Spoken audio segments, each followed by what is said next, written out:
Well, do you have any idea about the killer's identity? The crime was committed by a man of medium height, with red hair and suspicious eyes. He has a slight limp on the right foot and a wart just below his shoulder blade. Poirot!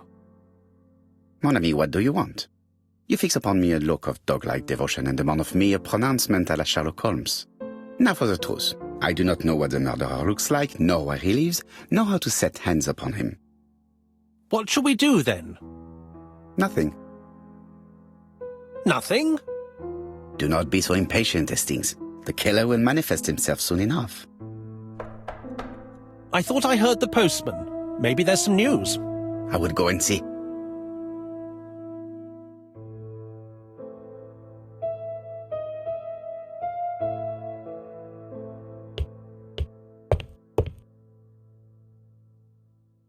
Daily Flicker, June the 22nd, 1935.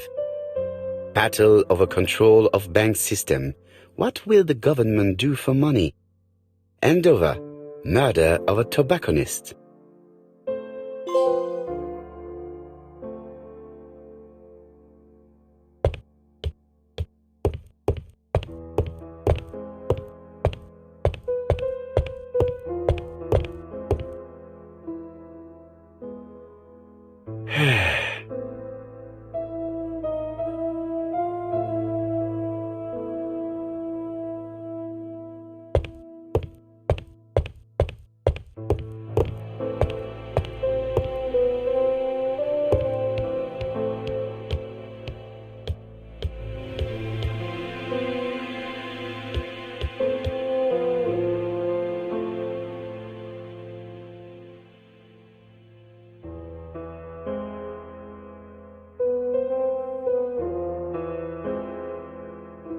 Andover, Hampshire, population 31,200 inhabitants.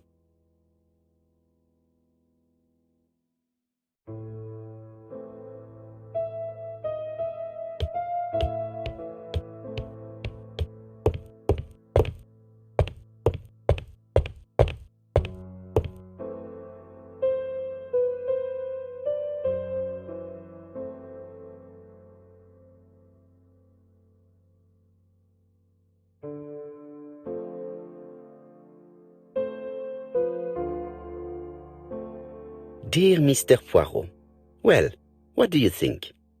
I believe that I won this round. The Andover affair went like clockwork, don't you feel? But the fun has only just started. I would like to draw your attention to Bexhill-on-Sea on the 25th of this month. We're having a crazy time. Best wishes, ABC.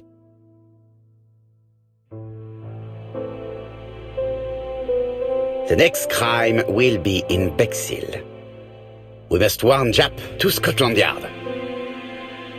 Did the letter indicate anything that might help the police?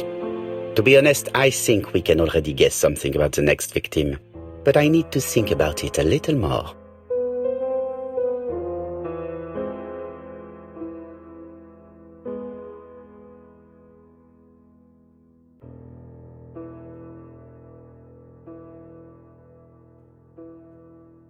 Let us examine this more closely.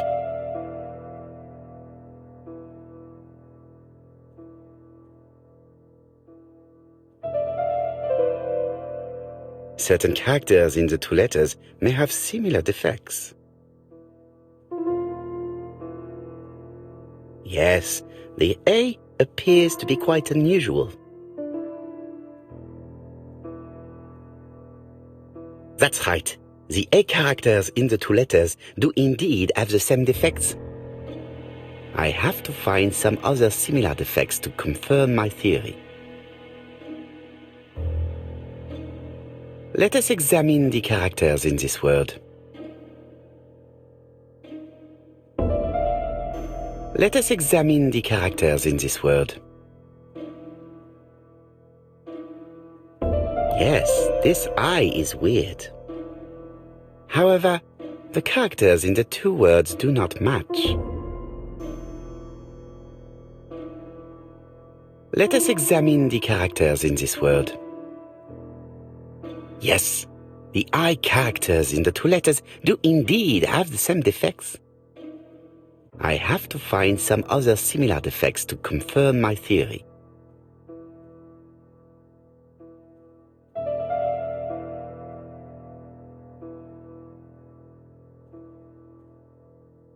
The W is not printed properly. Of course, the W characters in the two letters do indeed have the same defects. My theory was right. These two letters were written with the same typewriter.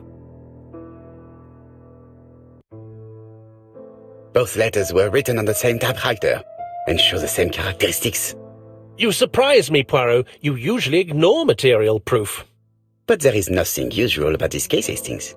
Nothing must be overlooked. Let us now try and get our brain cells to work.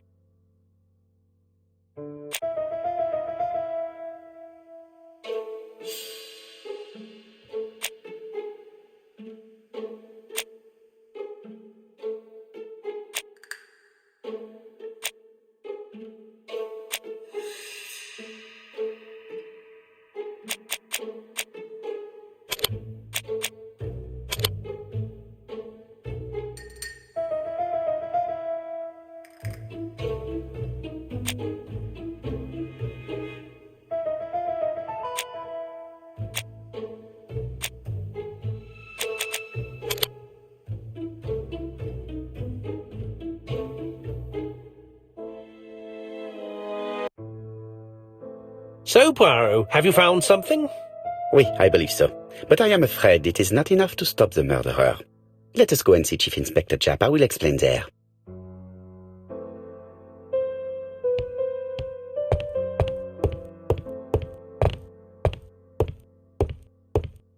It may be time to go to Scotland Yard.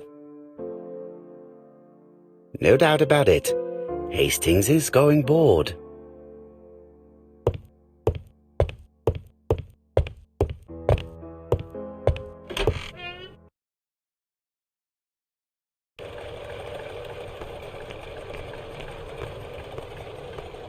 To Scotland Yard, please.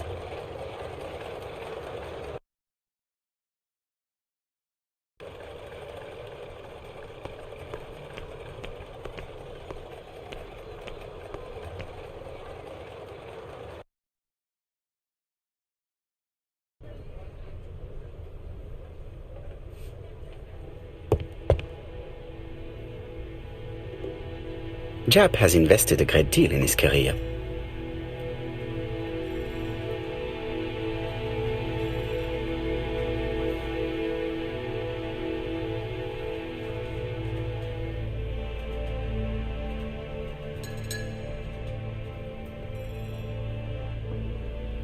Japp is an investigator greatly respected by his peers.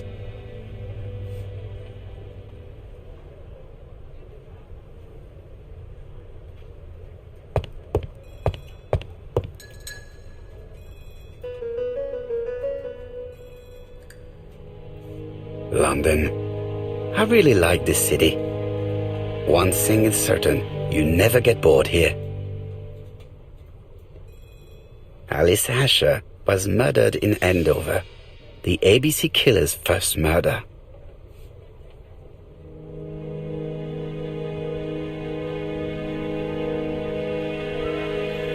Japp appears to be snowed under.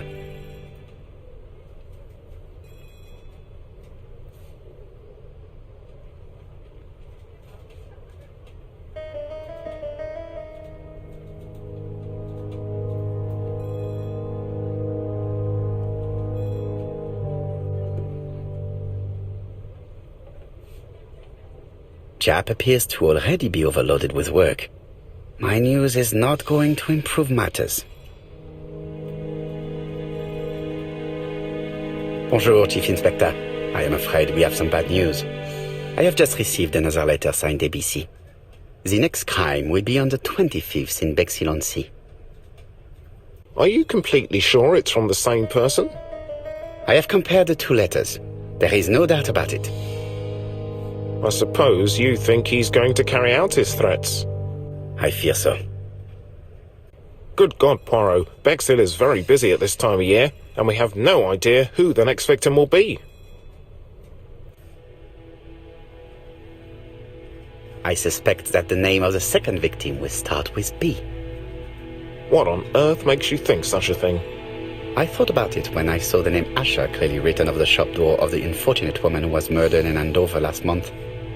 When I received a letter mentioning Bexhill, I deduced that the victim, like the town, might have been chosen by alphabetical order. So, it's an alphabet fiend. I'm going to have a list drawn up of all the people whose name starts with B. I hope there aren't too many of them. Bien, we should leave you to work, Chief Inspector. You have a few days to prepare yourself. Thank you for coming, my friends.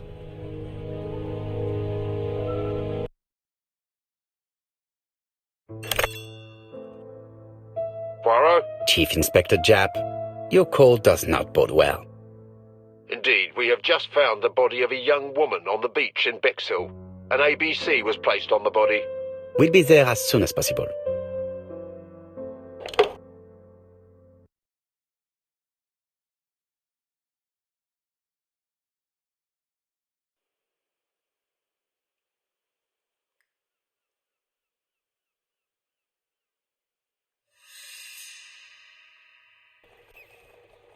Bexhill is a delightful town. It would be nice to come back and visit. I do not entirely agree. Walking on the beach damages my shoes, and it hurts my knee. So the years have not spared you, my friend. It's the same for all of us. That is exactly what I said to myself when I saw you back from your travels. Poirot! Do not be offended, Hastings. I can see Japp waiting for us. And from his face, I would say that things are not looking good.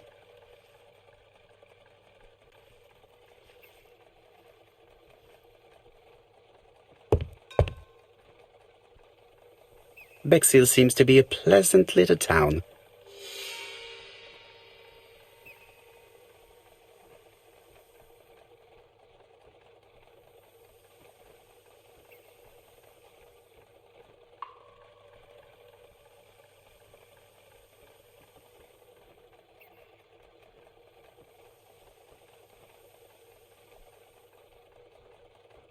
Bexhill is a pretty little seaside resort with elegant architecture, although personally I prefer more modern buildings.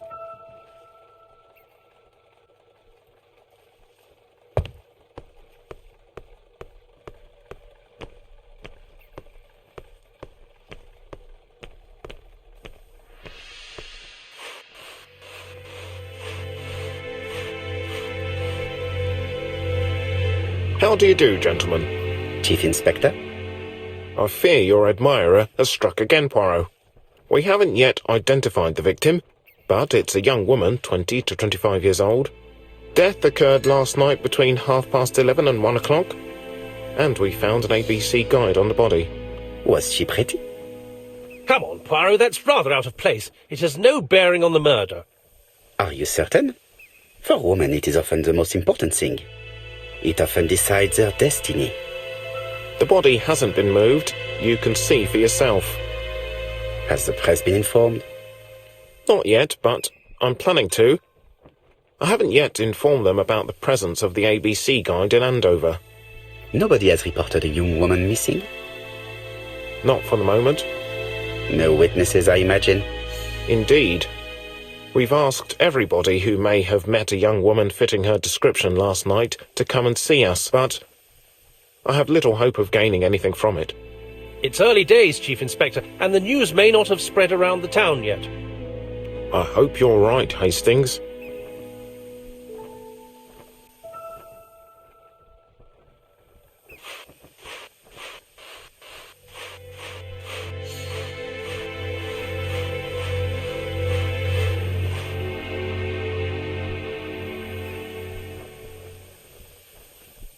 Apart from the marks on her neck, there are no signs of the struggle.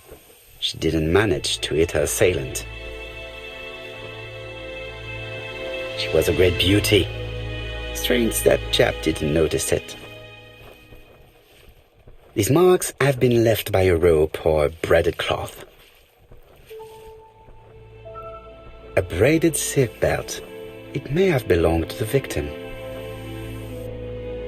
The young woman wasn't wearing shoes or a coat, and was not carrying a bag. That's strange.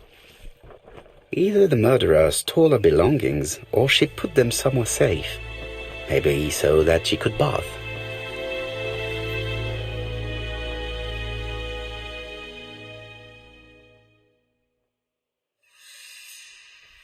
The guide is open at the page for the Bexhill train times.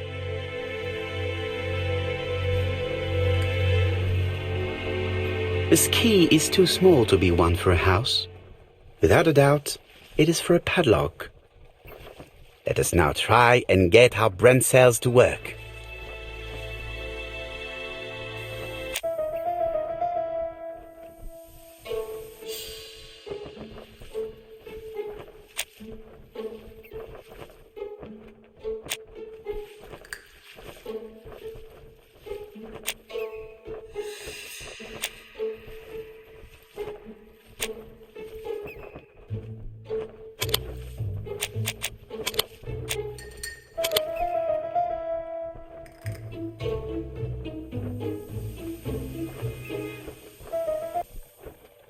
The poor child must have been strangled with his braided belt. Unfortunately, in view of the fabric, it is unlikely that we will find any prints. Let us now try and get our brain cells to work.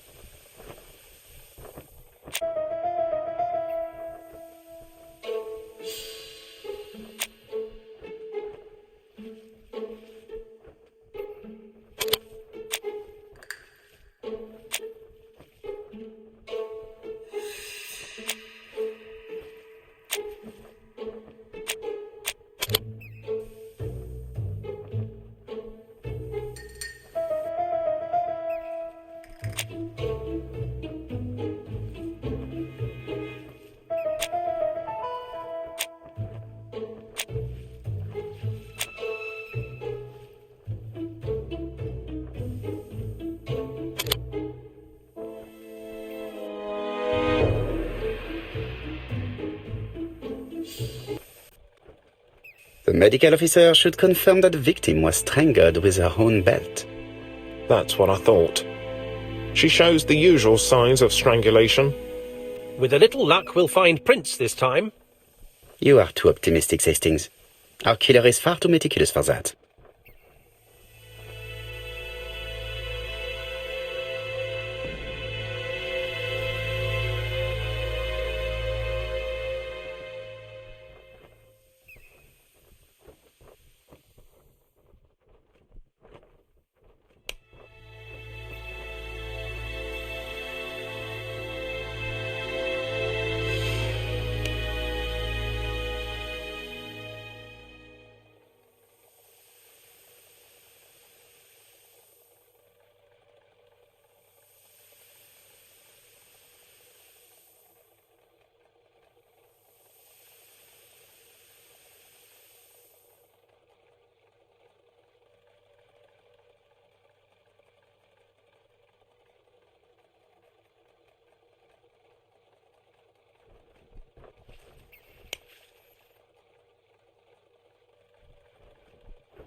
This hut is locked.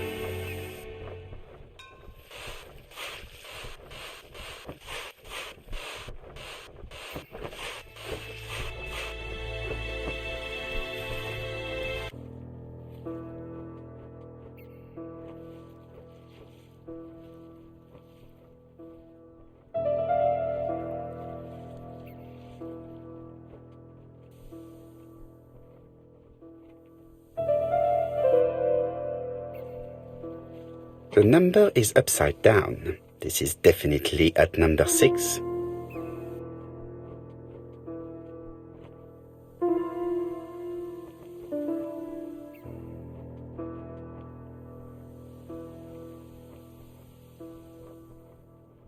A dual locking padlock. I need to find the code and then insert a key.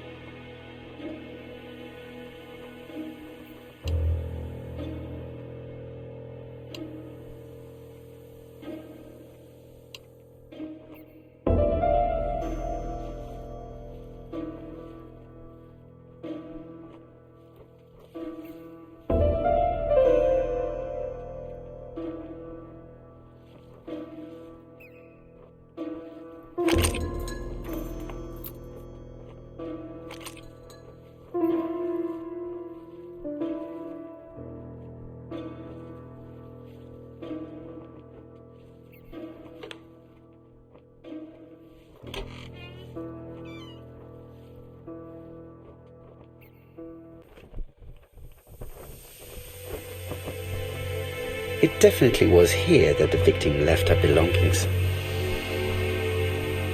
The purse is full. Yet again, we can dismiss theft as the motive for the murder. Here is the watch she must have removed to prevent it from getting wet. A top-brand lipstick. She liked to take care of her appearance. As well as a photo of the victim with some company. It could be useful to me.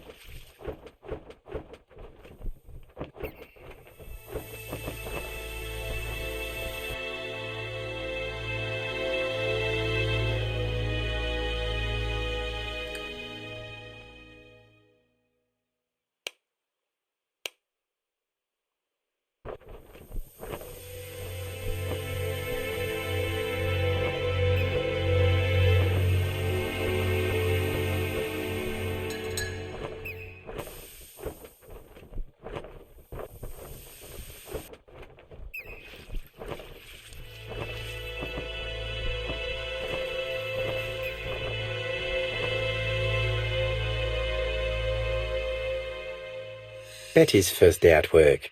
Mom is very proud of you. Elizabeth Barnard, 7 August 1931.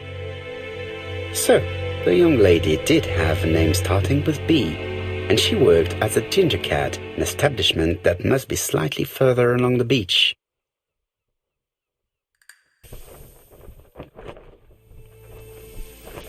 Jap has gone to the police. The victim has been identified and her family had reported her disappearance. She was called? Elizabeth Barnard, mainly Betty. She worked as a ginger cat at the cafe slightly further along the beach. But Poirot, how on earth? Never mind. Do you have her address? Yes, she lived with her parents on the street leading to the beach, number 22. Shall we go? You are far too impatient, Hastings. Let the poor people take in the news first. Let us go and visit the cafe where Betty worked.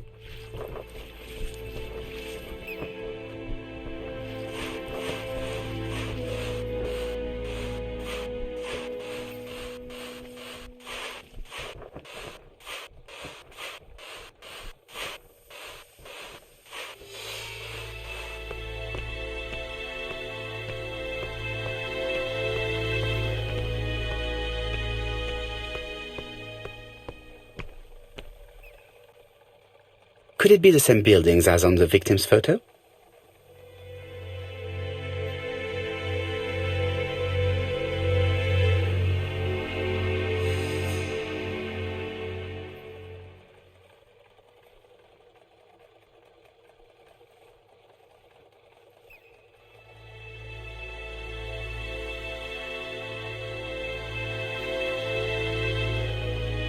This is definitely where the photo I found in the hut was taken.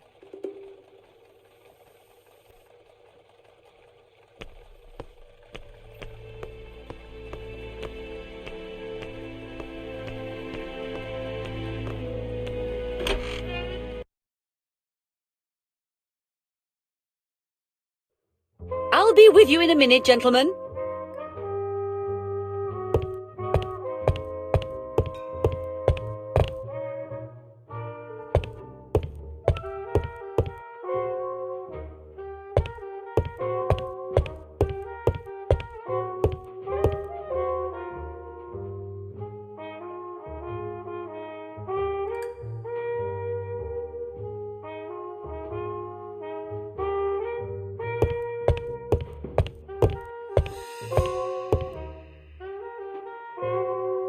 Something tells me that she is the owner of the ginger cat.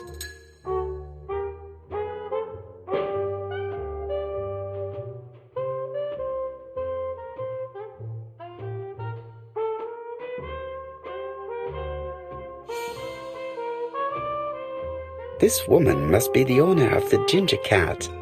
It looks like something is bothering her. How can I help you? A hot chocolate and a tea for my friend, please. I'll bring it straight away.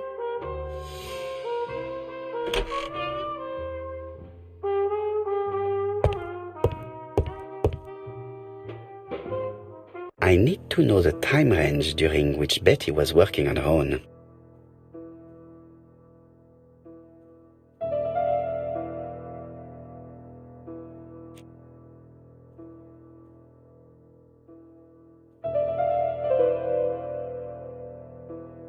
Where is Betty?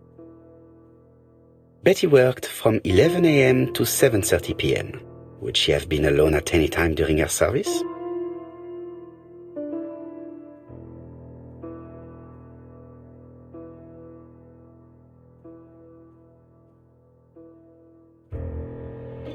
This page won't help me.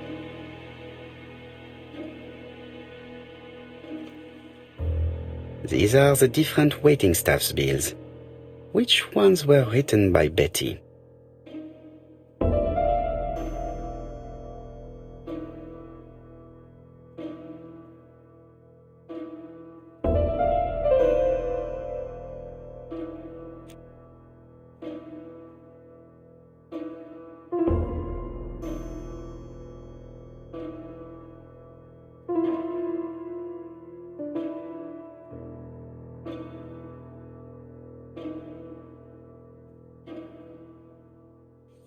Most probably a single man, a whiskey lover, maybe the murderer. This bill may have been written by Betty. There is probably another one. No, something's not right. Betty was alone at just one of these 2 times.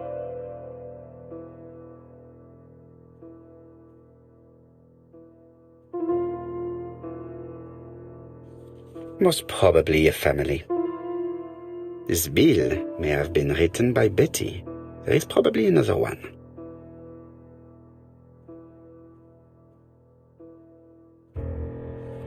Most probably a single man, a whiskey lover, maybe the murderer. Betty served a family and a man on his own, a whiskey drinker, maybe the murderer. This information will help me to progress.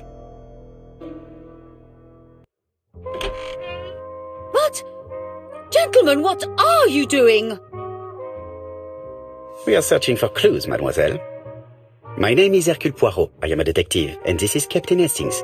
Does Betty Barnard work here? That is correct.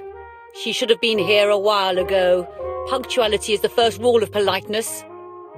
I fear that Miss Barnard will not be coming today. She has just been found, dead, on the beach a few hundred meters from the cafe. How awful. Poor young thing. What happened? She appears to have been murdered. This is most distressing. How this will affect my business, I shudder to think.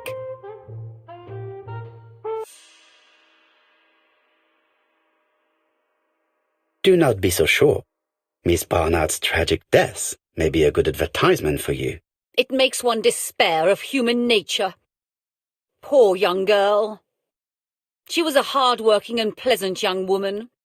I didn't know her that well. She'd only been here for 2 summers. I know that she had a young man. He used to call for her sometimes.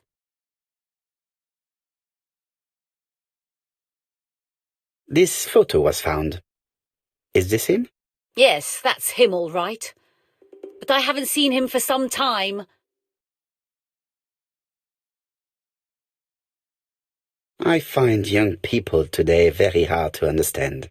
You needn't tell me that. A few weeks ago, they argued just outside the cafe. Imagine what my customers must have thought.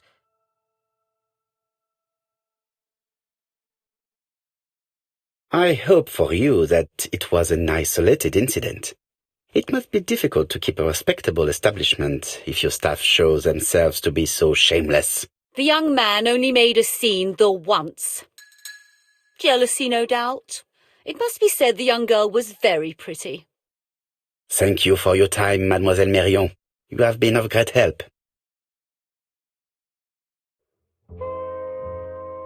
The customer who ordered the whiskey might provide us more information. He may have been the last one to see Betty alive. It is an interesting idea, Hastings. Maybe he is a regular guest. What do you think, mademoiselle? I don't think so. Our regular guests tend to order tea and cakes. At this time of the year, there are a lot of tourists about you never see again. That's what I thought. Time to visit Betty's home.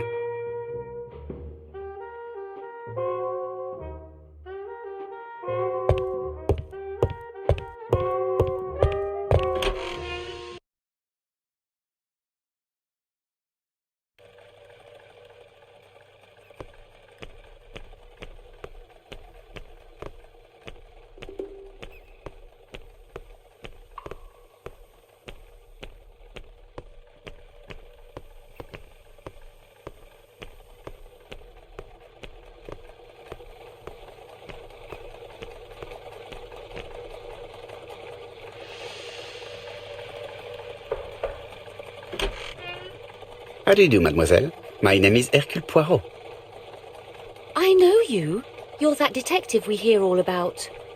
I do not know if that is a compliment, but I will take it as one for now. You are Betty's sister, I believe? Yes. My name is Megan. Can we come in? Please do.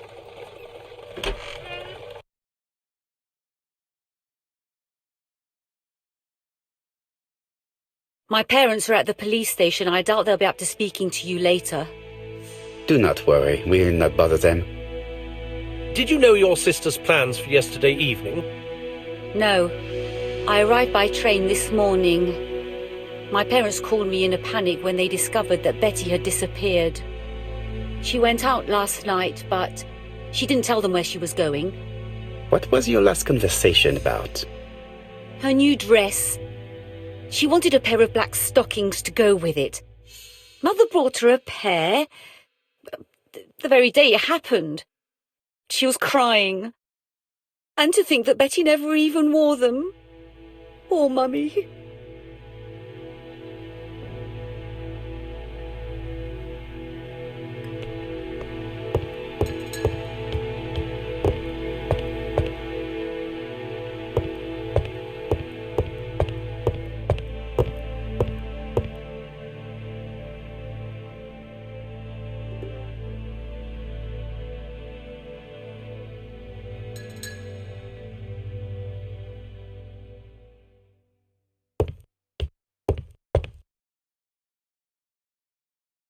The Barnard appeared to make music a priority in their budget.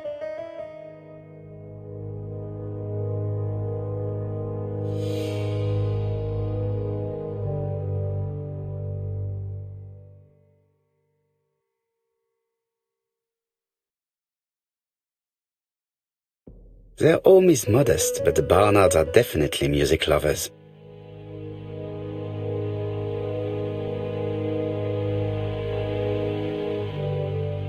What is she feeling at the moment?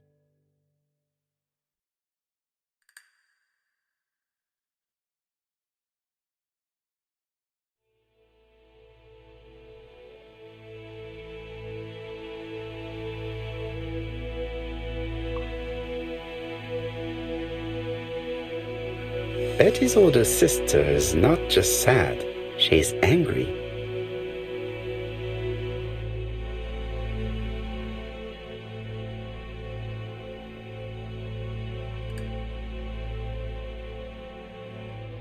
Did Betty go out often?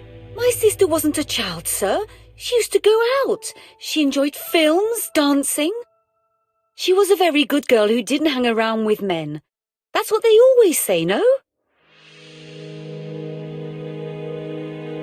I am not interested in what people say. I am interested in the truth, Mademoiselle Barnard. If you only knew how much I would like to talk with someone who does not know that your sister is dead and who could provide me with a true portrait of her, beyond the formalities. The truth is that my sister was a silly little fool. I tried to reason with her, but she behaved like an idiot. In what way? She used to say that if she was going to marry Don, she might as well have some fun now. I understand. Please continue.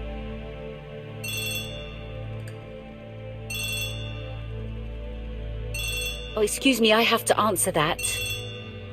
But of course. Betty's room is opposite the stairs on the first floor. Feel free to take a look if you think it might be useful.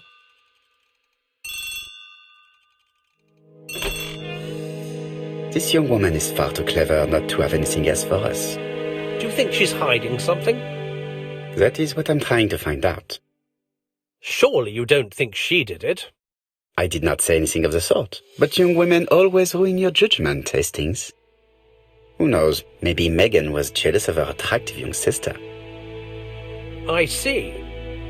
She may have had her sights on the inheritance.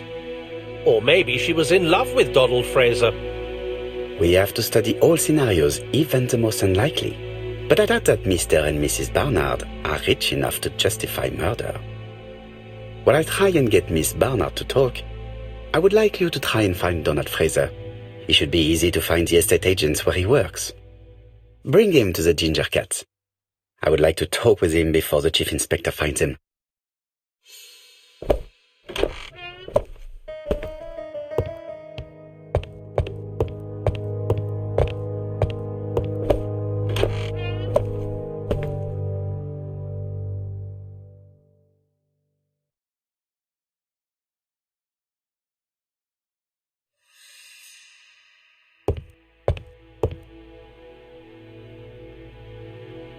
It looks like Betty was also a music lover, the same as her family.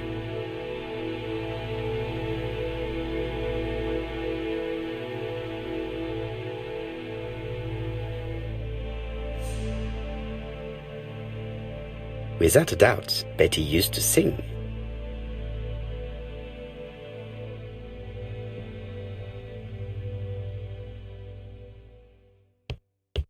Looking at all the clothes she took out, Betty must have had a problem deciding what to wear. Maybe she had a date? A box of new stockings.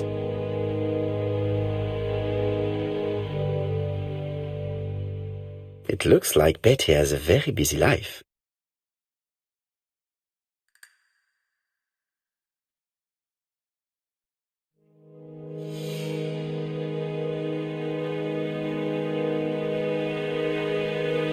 Betty liked luxury and going out, and being as pretty as she was, she probably did not have any problem getting herself invited.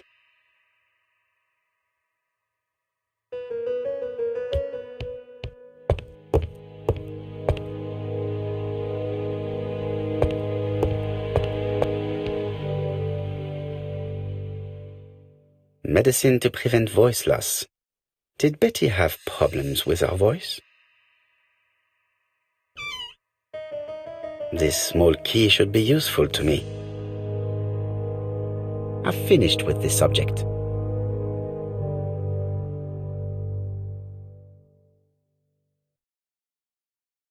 A record sleeve with a handwritten title. Betty must have recorded a demo. I'd be interested to hear it.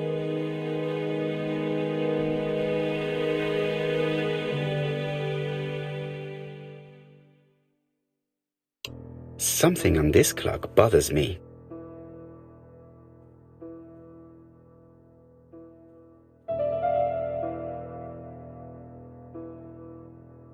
There, that's better.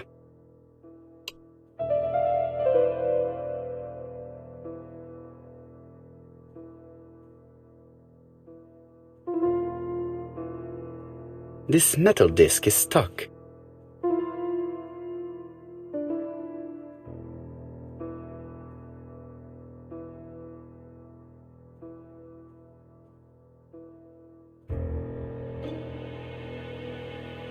This wooden panel is blocked. I can't open it.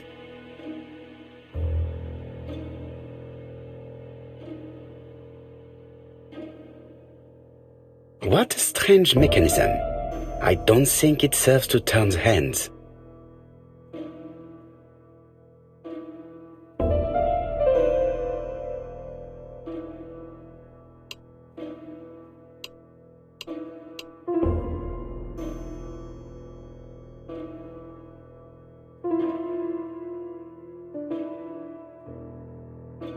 This decoration appears to be firmly fastened.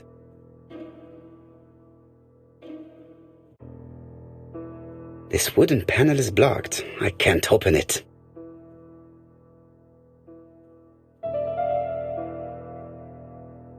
This wooden panel is blocked. I can't open it.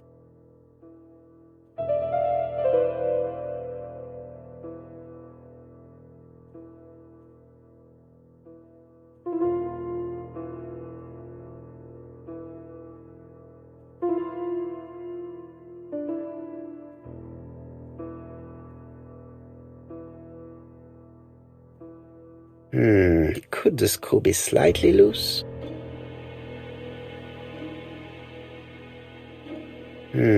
Could the screw be slightly loose?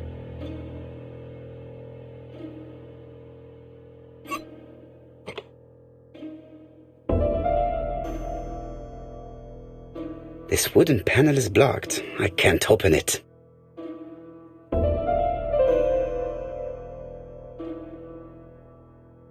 this metal disc is stuck.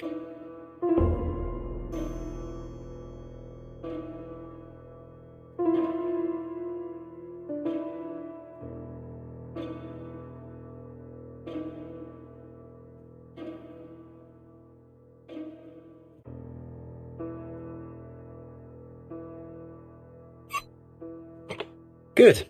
It should be possible to open the wooden panel. Look, a key. This could be useful.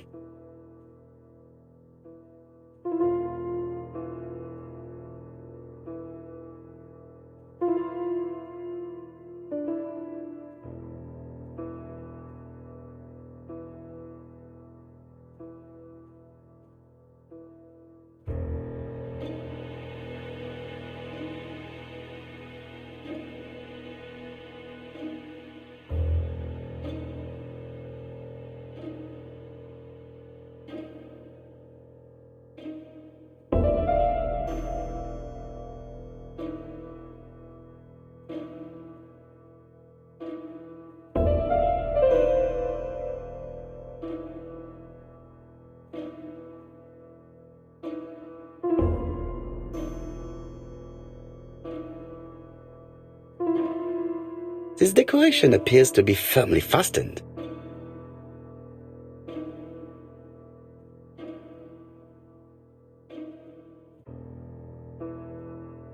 This decoration appears to be firmly fastened.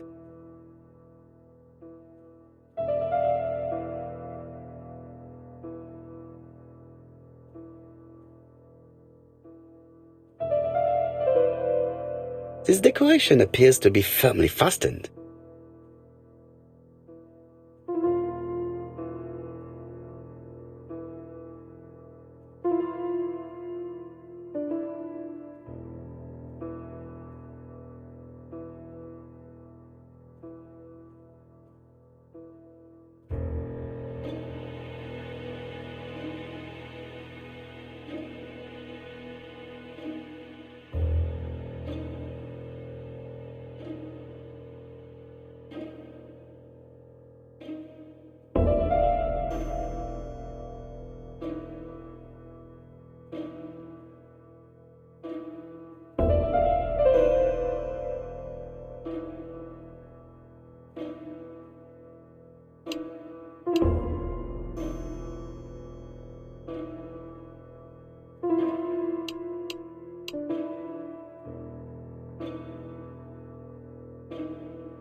I definitely need an object to make these cogs turn.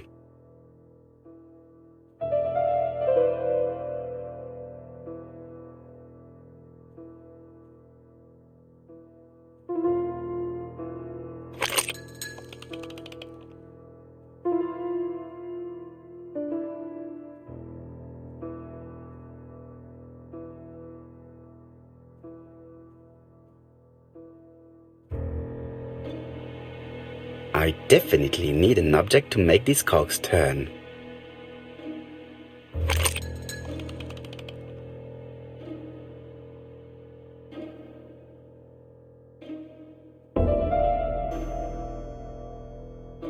I definitely need an object to make these cogs turn.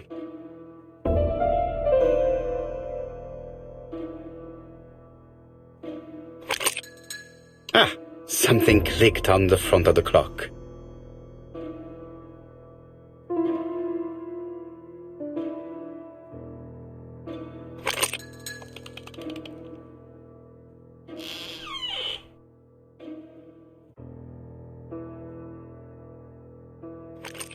This could be useful.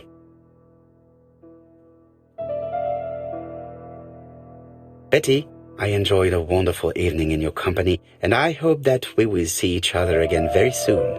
D.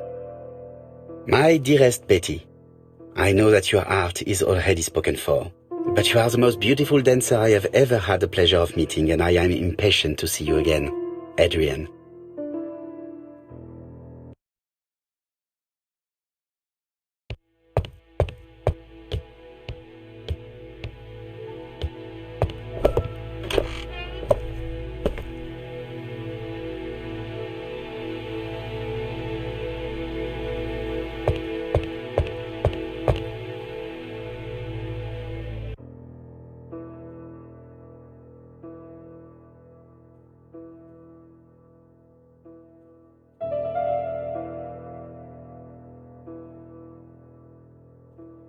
Let us see.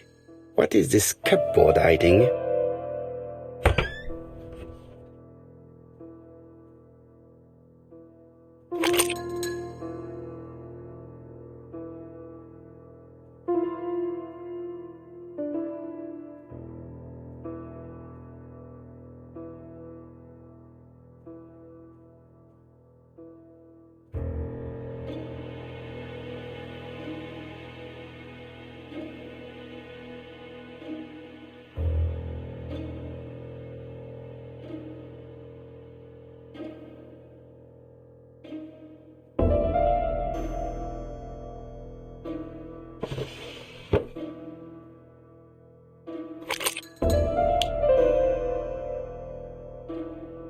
There is bound to be a clue somewhere.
I heard the sound of a mechanism being triggered.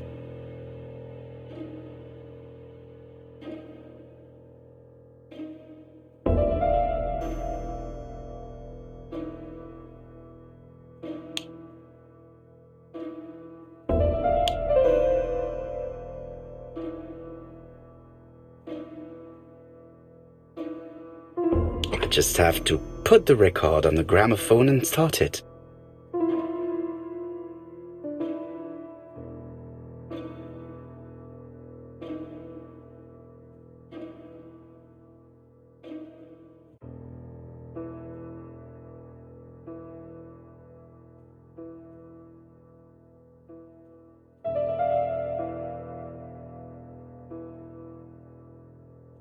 It looks like something goes in here.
Oh, Donald! We're in the middle of recording. Sorry, Betty, but it's not wise. The doctor said you should rest your voice. You're such a killjoy sometimes.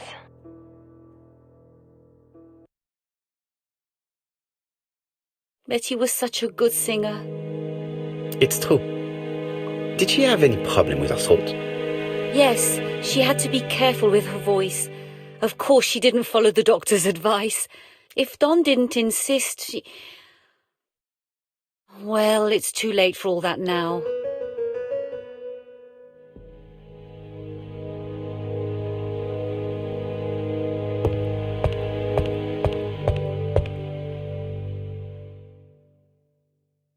It looks like this woman is single, but she has feelings for someone.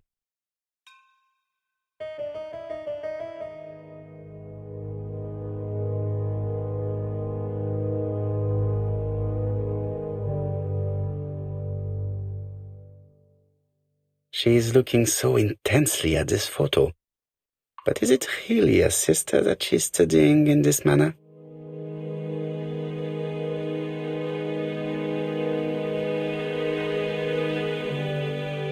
They made the perfect couple, am I correct? Yes, in a way. She was pretty and he... Well? He's a bright man, with a promising career ahead of him. He would have made Betty a good husband. He was always attentive and generous. Oh, a true gentleman. I hear a note of envy in your voice. You must have heard wrong.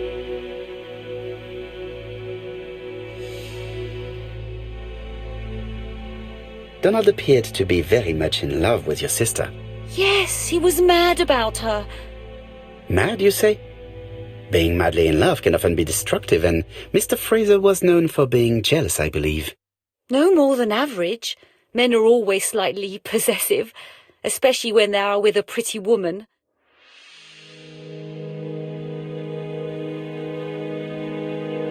You are a poor liar, Mademoiselle Bernard. Excuse me, Mr. Poirot, but I do not see why you are interested in our humble little crime.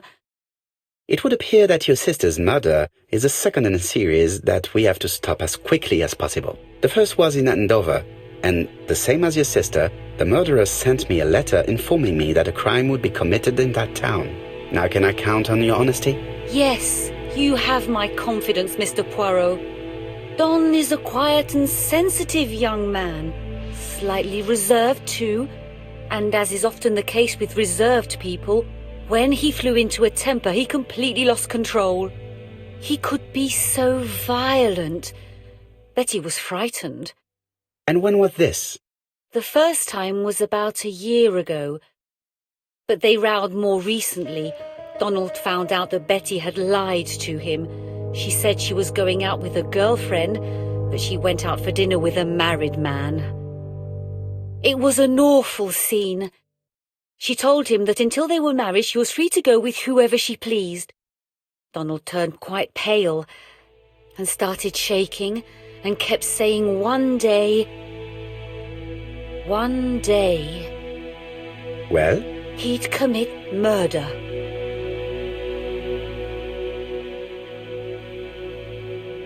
So you were afraid that he would become our main suspect? I know that Fraser was jealous, but I wonder why you feel the need to protect him. Exactly. Had you not told me about the case, I would never have dared to tell you about this little matter. Don loved Betty with all his heart. I can't imagine for one instant that he would hurt her. Very good, Mademoiselle Bernard. Thank you for your help.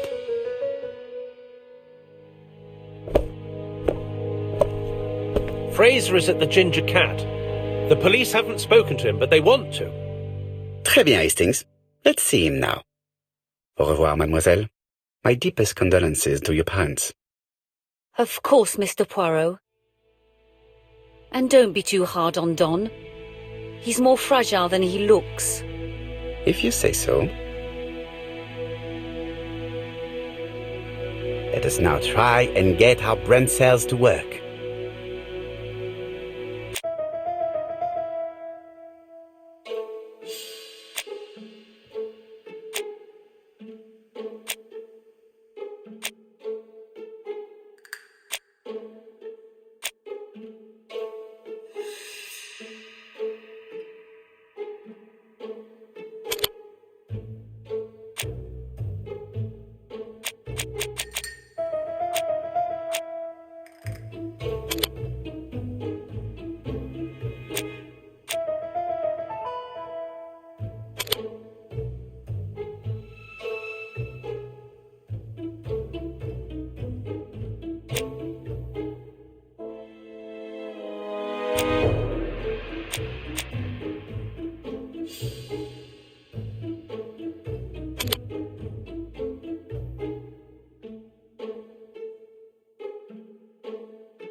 Let us now try and get our brain cells to work.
You've seen Fraser, Hastings. What is your feeling? He's a big chap. Fragile isn't exactly the word that springs to mind. I talked to his landlady before seeing him. She went to bed at 11. Fraser wasn't home yet. Bien. Megan Barnard said he is a reserved character but with a nasty temper. We will see if this is the case.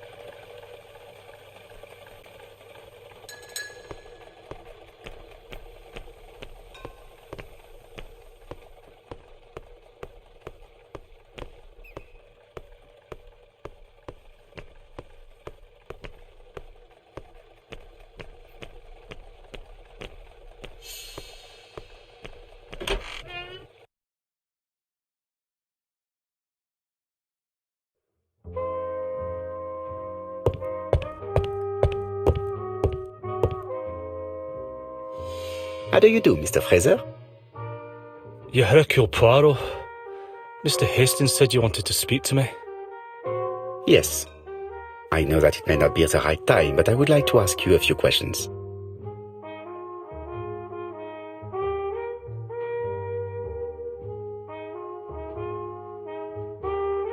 This man looks suspicious.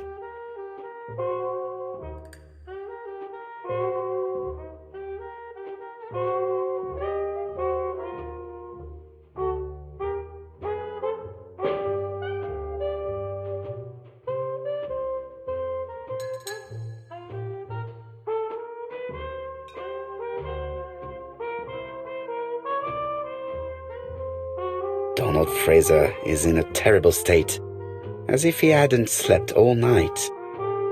And he's drinking White Horse. Leave me alone.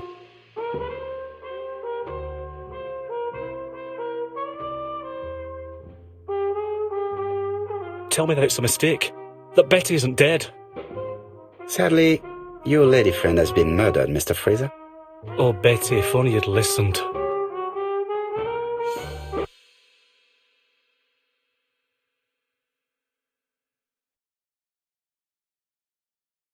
Did you visit Betty yesterday afternoon? No, I haven't seen Betty for 2 days. I was at the office yesterday afternoon. Can you prove that? Of course. But why this question? Betty died yesterday evening, didn't she? Betty was murdered during the night, but that does not prove that she did not meet a murderer earlier in the day.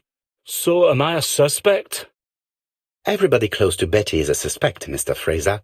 I would be a very poor detective if I did not examine all possible eventualities. Do you know what Betty's plans were yesterday evening? She said she was having dinner with her sister.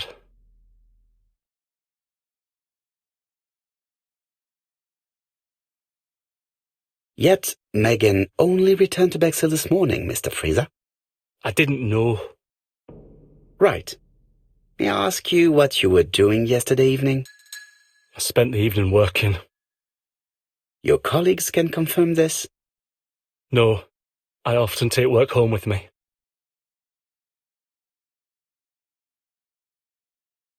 You are lying, Mr. Fraser, as was Betty when she hid the fact from you that she was seeing other men. Betty was a very decent young woman. How dare you sully her memory? I am not interested in memories of her, Mr. Fraser. I am looking for a killer, and I need you to be my closest ally. That is, unless you have something to hide. Of course I don't. Très bien. So, what were we saying? Where were you yesterday evening? I looked everywhere for her, but in vain. When she said she was going to have dinner with her sister on a weekday, I thought it was strange.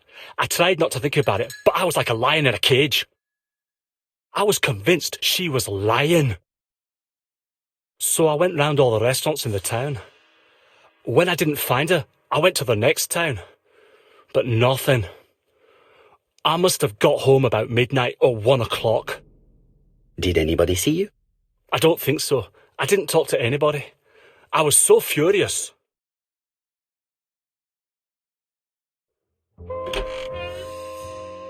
Ah, I knew I'd find you here, Poirot. I thought the victim's young man was here. Yes, is all yours, Chief Inspector. Let us now try and get our brain cells to work.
Fraser doesn't have an alibi and he's extremely jealous. You are very skilled at summing up. And yet you haven't asked Japp to arrest him. It is too soon. But I agree, without the letters announcing the crimes, Fraser would already be behind bars. Bon, I think we have enough elements. Let's reconstruct the events at the scene of the crime. I can't imagine how the murderer wasn't seen, though. Surely she must have struggled. Let us try and imagine the scene.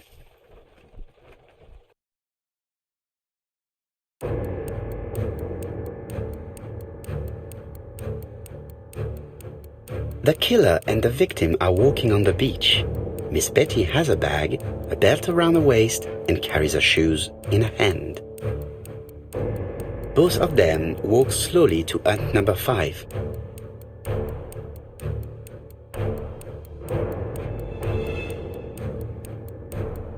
Both of them walk slowly to hut number 6.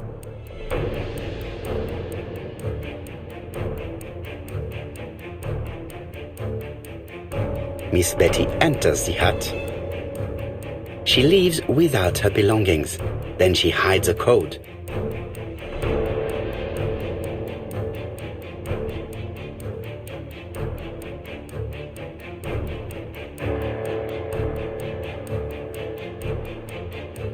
They keep walking.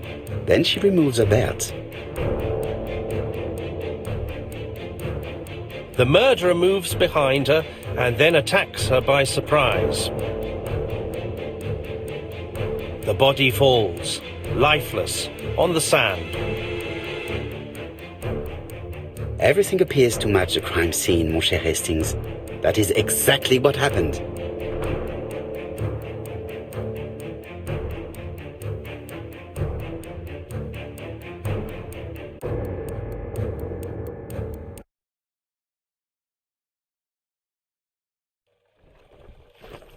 Without the ABC, we might have suspected Mr. Asher and Mr. Fraser. But by timing his crimes, the murderer is making sure he's accused. In a way, it is very generous of him. Generous? The murderer seduced Betty in order to lure her to the beach and kill her. Indeed, the young woman was certainly careless, but not stupid enough to follow a stranger. What are you planning to do, Poirot? Return to London, mon cher Hastings.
Right, back to London. There is nothing more for us to do here.